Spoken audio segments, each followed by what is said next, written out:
Chapter 3 The Park Bench and Father Time by Lynn and Dave. Me giving instructions and overview of what I hoped for. And this is from Dave.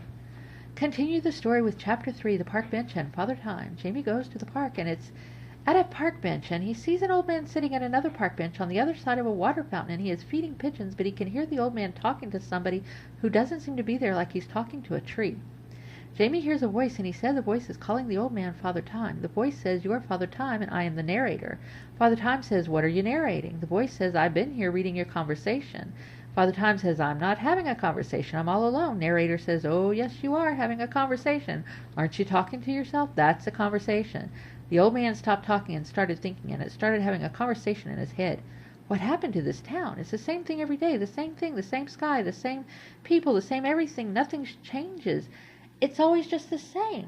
Jamie walked up to the old man and said, "Sir, I can tell you what's going on." The old man turned and looked at him and said, "Please do. I appreciate it.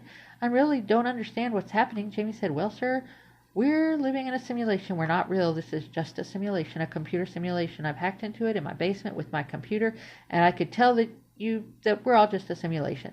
The narrator is the master at controls. He needs trades, what happens and what doesn't happen, who lives and who dies, who goes where, and who says what. This is all just a computer simulation."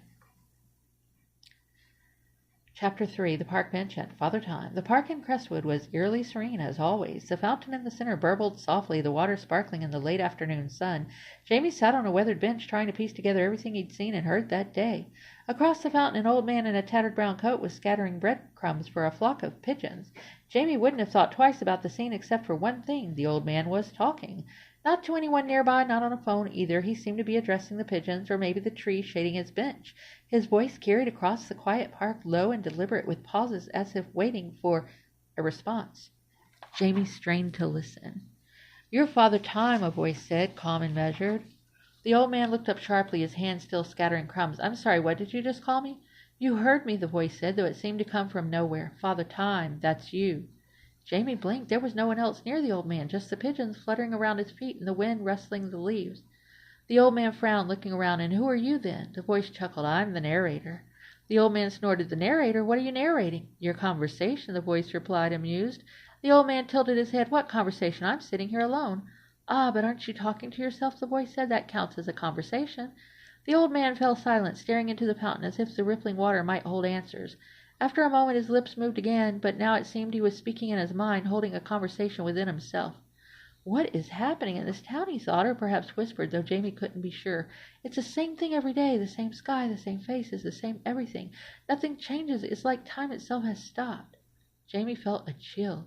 The old man's words struck a chord, resonating with his own growing suspicions about the simulation. Summoning his courage, he stood and crossed the fountain, approaching the man cautiously. "Excuse me, sir," Jamie said. The old man looked up, his eyes tired but kind. "Yes?" Jamie hesitated, then took a deep breath. "I think I know what's going on here." The old man leaned forward, his expression one of genuine interest. "Please tell me. I've been wondering for years, but no one seems to notice how strange it all is." Jamie sat down on the bench beside him, his hands fidgeting in his lap. "Okay, this might sound crazy, but we're not real.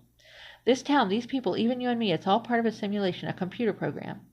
The old man stared at him, unblinking. "A simulation?" Jamie nodded. "Yes, I've been working on it in my basement, hacking into the system. I've seen the code, the patterns. Everything here, it's just a loop. The narrator you were talking to, he's the one pulling the strings.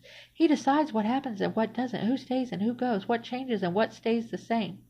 The old man leaned back, his eyes narrowing in thought. "And you're sure about this?"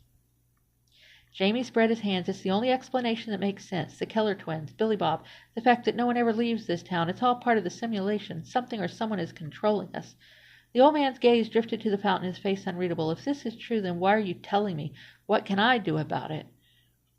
Jamie shrugged. "I don't know. I felt like you'd understand, like maybe you've noticed things too."